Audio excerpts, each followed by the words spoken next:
Daily. Taste the Daily. బాలిక హత్య కేసులో వీడిన మిస్టరీ. దొంగతనానికి వచ్చి గొంతు కోసిన బాలుడు. క్రైమ్ సినిమాల స్ఫూర్తితో పక్కా ప్లానింగ్. పోలీసులకు సాఫ్ట్వేర్ ఎంప్లాయీ సమాచారం. బాలుడి ఇంట్లో లెటర్, కత్తి, దుస్తులు స్వాధీనం. హత్యా స్థలంలో మరోసారి క్లూస్ టీం తనిఖీలు. నిర్మలా సీతారామన్తో చంద్రబాబు భేటీ. నిధులు కేటాయించాలని విజ్ఞప్తి. ఎన్డీఏ ఉపరాష్ట్రపతి అభ్యర్థికి అభినందనలు. నారాయణస్వామి ఇంట్లో సిట్ విచారణ. లిక్కర్ కేసులో 6 గంటల పాటు ప్రశ్నలు. పలు రికార్డులను తీసుకువెళ్లిన అధికారులు. యూరియా నిల్వలపై తుమ్మల సమీక్ష. డిమాండున్న జిల్లాలకు తరలించాలని ఆదేశం. కావాలనే బద్నాం చేస్తున్నారన్న మంత్రి. కేసీఆర్, హరీష్ రావు పిటిషన్లపై విచారణ. పీసీ ఘోష్ నివేదికపై స్టే ఇవ్వలేమన్న హైకోర్టు. తదుపరి కార్యాచరణపై కేసీఆర్, హరీష్ చర్చలు. ప్రైవేటీకరణను వ్యతిరేకిస్తూ జీవీఎంసీలో తీర్మానం. ప్రభుత్వాలకు పంపుతామన్న మేయర్. ప్రైవేటీకరణ జరగదంటున్న పల్లా.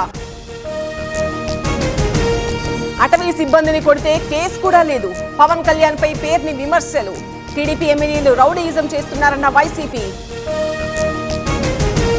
కాంగ్రెస్ వస్తే కరెంట్ ఉండదన్నారు. ఎన్ని ఇబ్బందులున్నా ఉచిత విద్యుత్ ఇస్తున్నాం. కాంగ్రెస్ అంటేనే కరెంట్ అన్న భట్టి. ఉట్నూరులో మీనాక్షి పర్యటన. గిరిజనులతో సమావేశమైన నేత. పథకాల అమలుపై క్షేత్రస్థాయిలో పరిశీలన. హుజూరాబాద్ లో కాంగ్రెస్ కు షాక్. కేటీఆర్, కౌశిక్ రెడ్డి సమక్షంలో చేరికలు. బీఆర్ఎస్ లో చేరిన మాజీ సర్పంచ్లు. మరింత ముదిరిన మార్వాడి వివాదం. పలు జిల్లాల్లో వ్యాపారుల బంద్. కొన్ని చోట్ల ఆందోళనకారుల అరెస్ట్. విశాఖలో ఫుడ్ సేఫ్టీ అధికారుల దాడులు.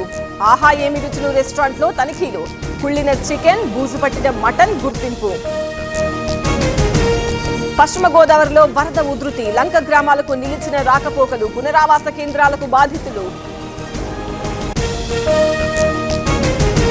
పాలస్తీనాకు మద్దతుగా బాతబస్తీలో ర్యాలీ. భారత సర్కార్ సపోర్ట్ చేయాలని విజ్ఞప్తి. ఇజ్రాయెల్ కు ఆయుధాలు ఇవ్వొద్దని డిమాండ్.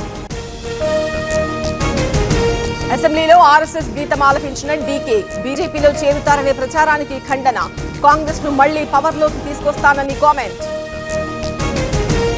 పార్లమెంట్ కాంప్లెక్స్ లో భద్రతా వైఫల్యం. గోడ దూకి లోనికి చొరబడ్డ ఆగంతకుడు. అదుపులోకి తీసుకుని విచారిస్తున్న పోలీసులు.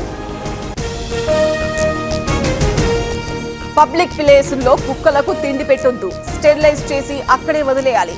రాష్ట్రాల సీఎస్లకు సుప్రీంకోర్టు నోటీసులు. ప్రభుత్వోద్యోగి జైల్లో ఉంటే సస్పెన్షన్ వేటు. అధికారంలో ఉన్న నేతలకి వర్తించాలన్న మోదీ. 130వ రాజ్యాంగ సవరణ బిల్లుకు సమర్థన. బీహార్ ఓటర్ల జాబితా సవరణపై విచారణ. ఆధార్ను ఈసీ గుర్తించాల్సిందే అన్న సుప్రీంకోర్టు. ఎస్ఐఆర్ పై స్టేటస్ రిపోర్టును సమర్పించిన ఈసీ. కోల్కతాలో ప్రధాని మోదీ పర్యటన. 3 మెట్రో మార్గాల ప్రారంభం. హాజరైన ఉన్నతాధికారులు.